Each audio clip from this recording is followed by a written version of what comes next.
When I was a graduate student, I was studying experimental psychology, and I thought that the best way to learn how to do experiments was to do as many as possible.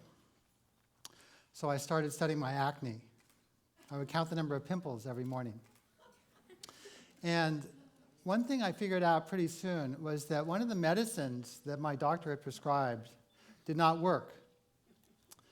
And that was really helpful to know. So when I became a professor, I started to have a sleep problem. I started to wake up too early in the morning.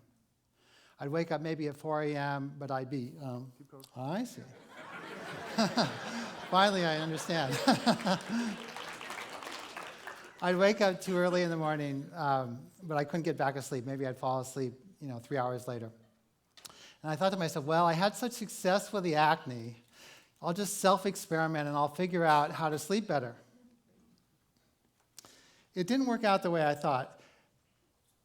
I tried many different things to get rid of the problem, and none of them worked.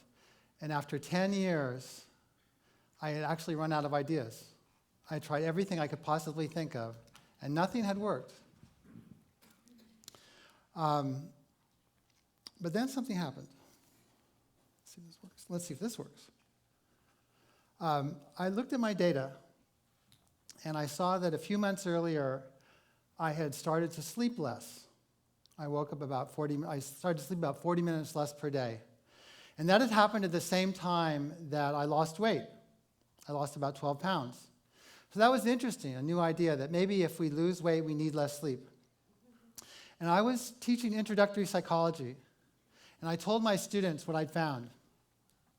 And the next week, a student came to my office and he said, Dr. Roberts, I know another way that you can need less sleep. It's to eat food that's high in water content, like fruit. And he said that it had worked for him. So I tried it. I tried eating a lot of fruit, but it didn't work for me. And the next time I saw the student, I said, it didn't work. And he said, how much fruit are you eating? And I said, 4 pieces of fruit a day. And he said, well, I eat 6 pieces of fruit. I said, okay. I started eating 6 pieces of fruit a day. And to do that, I need to change my breakfast from oatmeal to fruit. So I started eating 2 pieces of fruit for breakfast. And when I did that, my early awakening got worse. And it was a wonderful feeling because after 10 years, something finally made a difference. And I thought, oh my God, finally. And so to me, it was only a matter of figuring out the perfect breakfast, because obviously breakfast now mattered. And I tried all these different things, and nothing happened. Oops, wrong way. This shows you let's see here.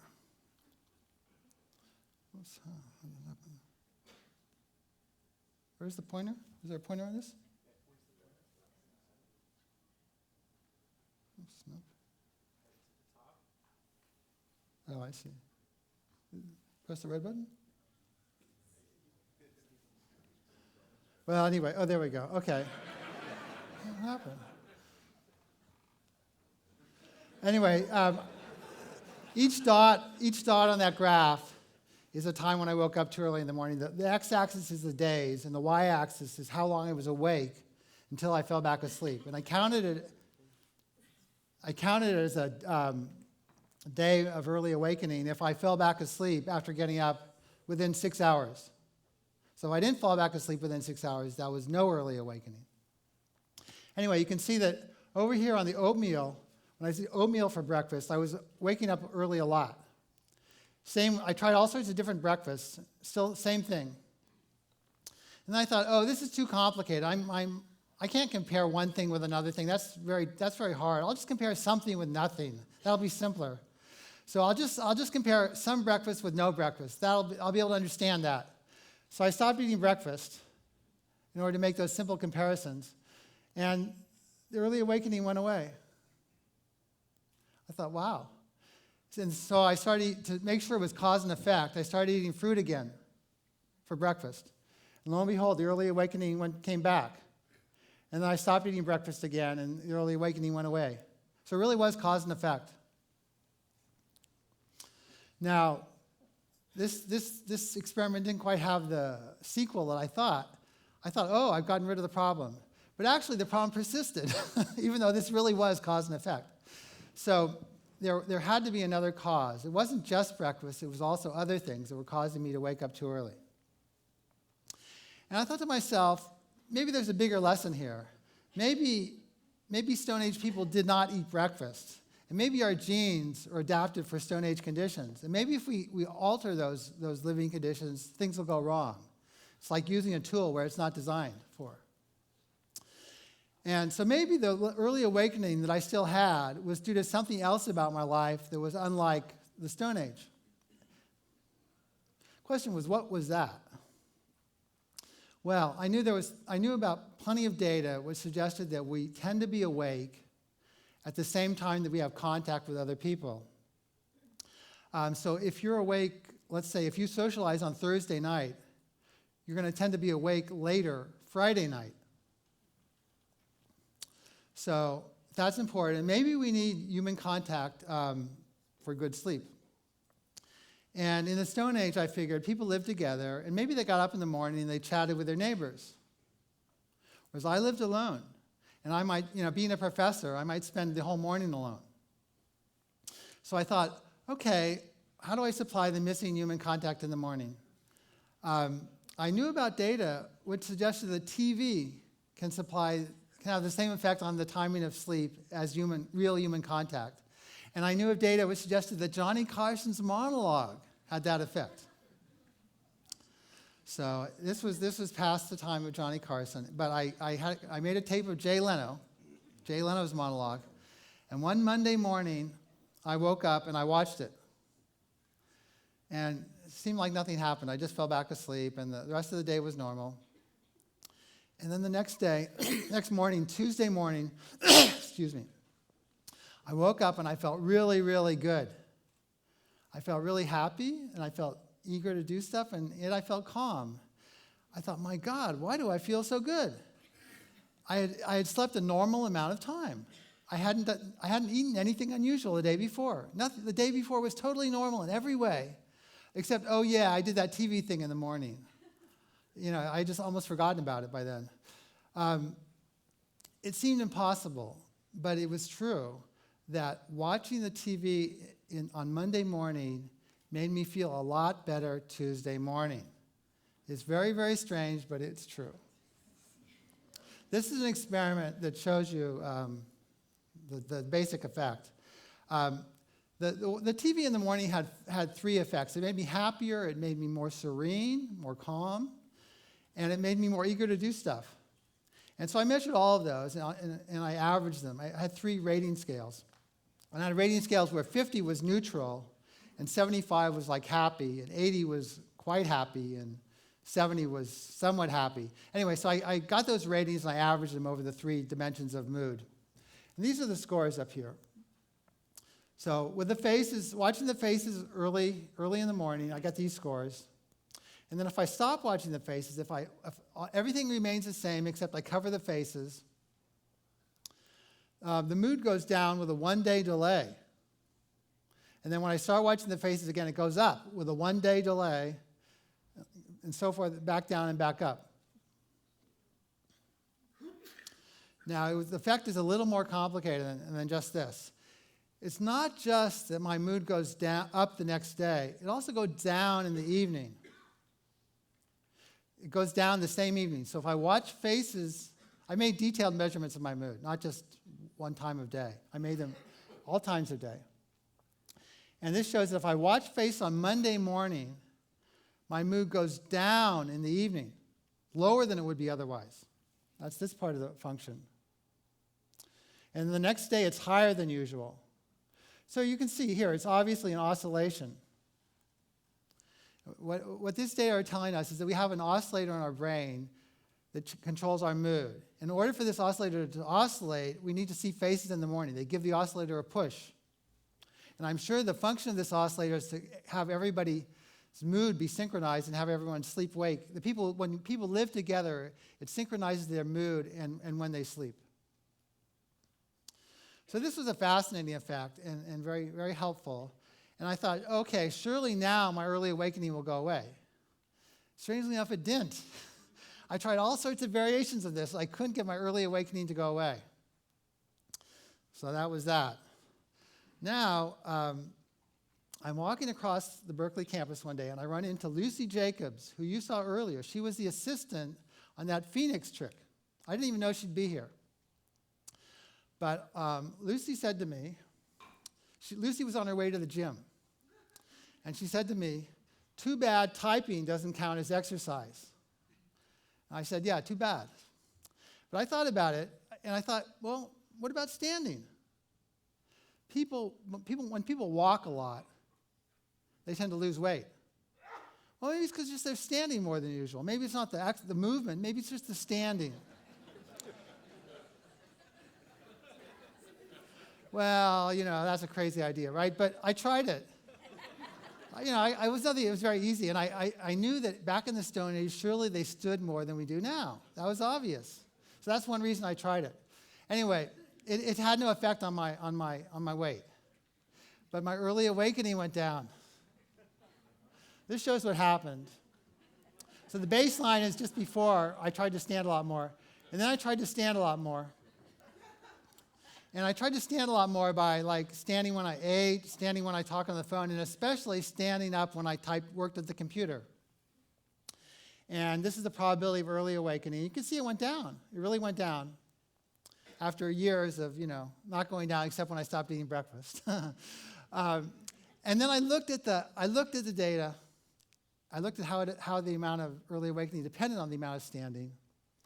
And that's shown here. And it turned out, to my great surprise, that there was no effect of standing unless I stood more than 8 hours. And there was the really big effect of standing only if I stood 9 hours or more. That's a lot of standing. So you can see here, then I tried phase 2, where I tried to stand at least 9 hours a day. And when I did that, it really my early awakening went way down. But as this shows, it's not easy. And that was not sustainable. I could not stand every day for 9 hours or more. I mean, I did every now and then, but it was really, really hard. So I stopped doing that. And then many, many years passed. And then this data was very useful to me because it helped me discover, again by accident, that if I stand on one leg, like this, I can get the effect much faster. My legs are really strong now, and I have to stand on one bent leg. I can stand on one bent leg for maybe 10 minutes, as long as I don't fall over.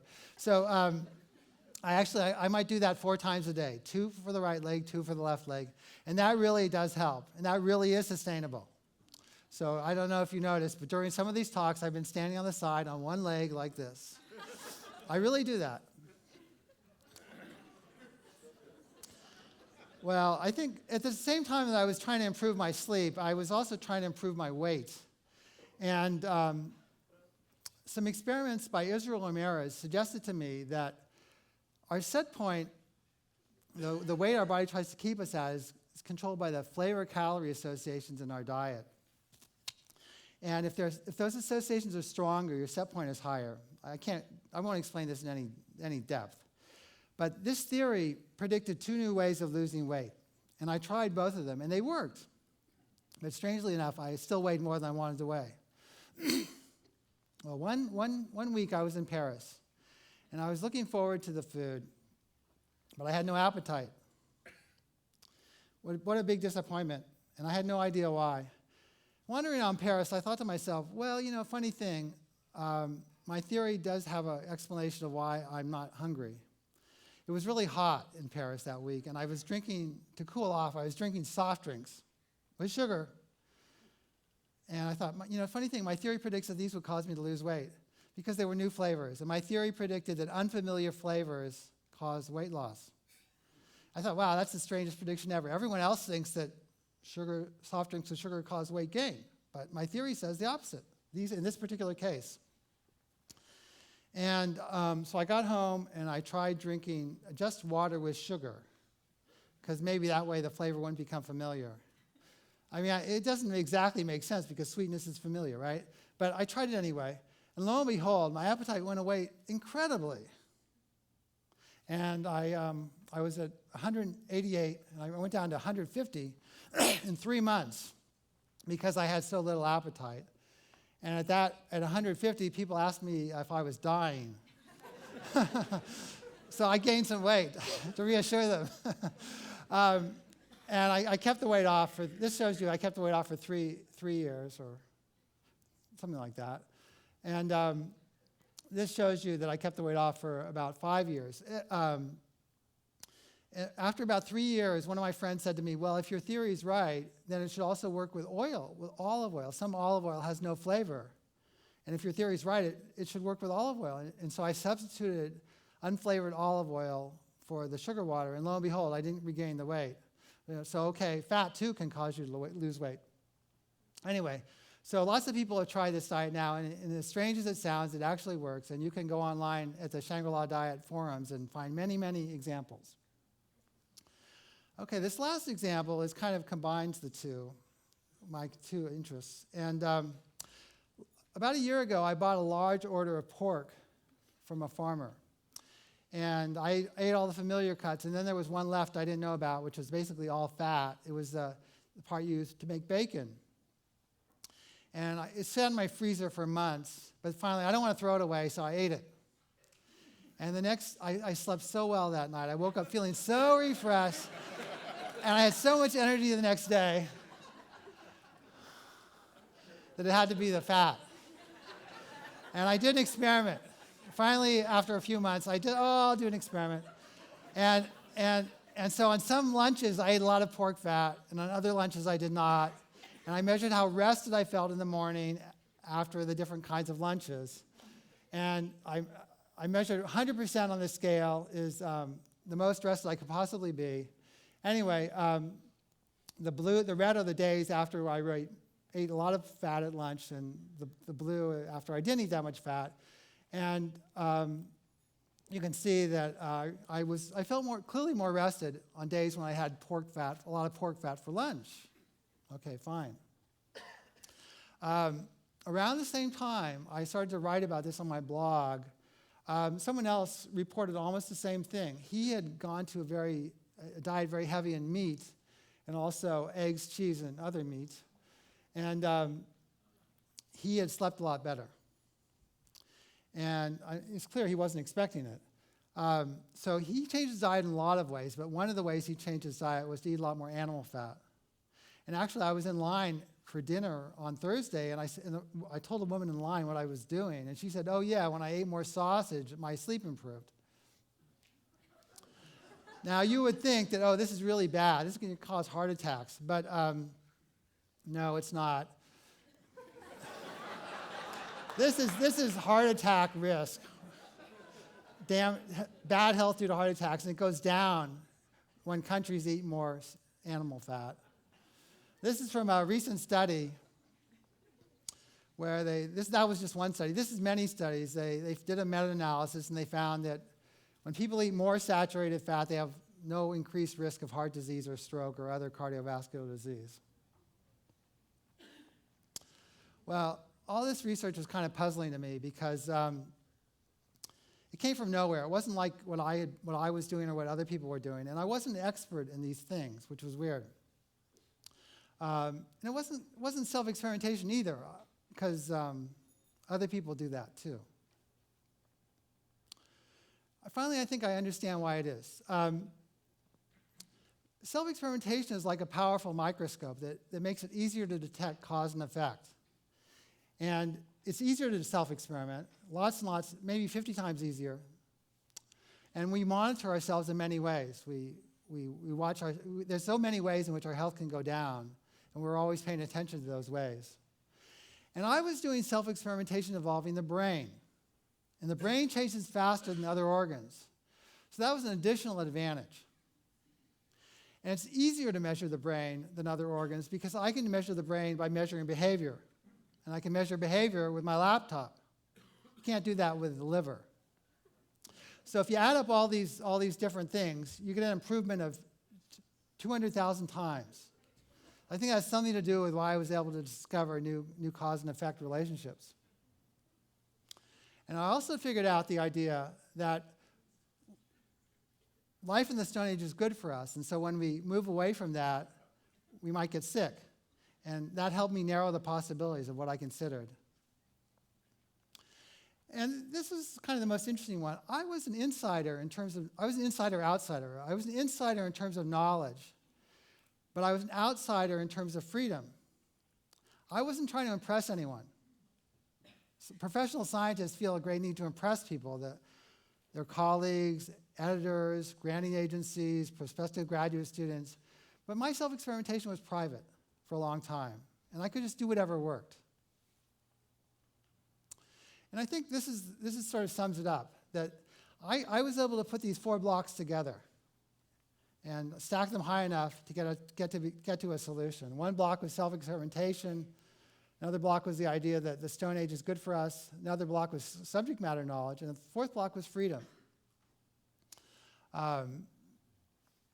When I was a boy, I would have birthday parties where nobody sang happy birthday.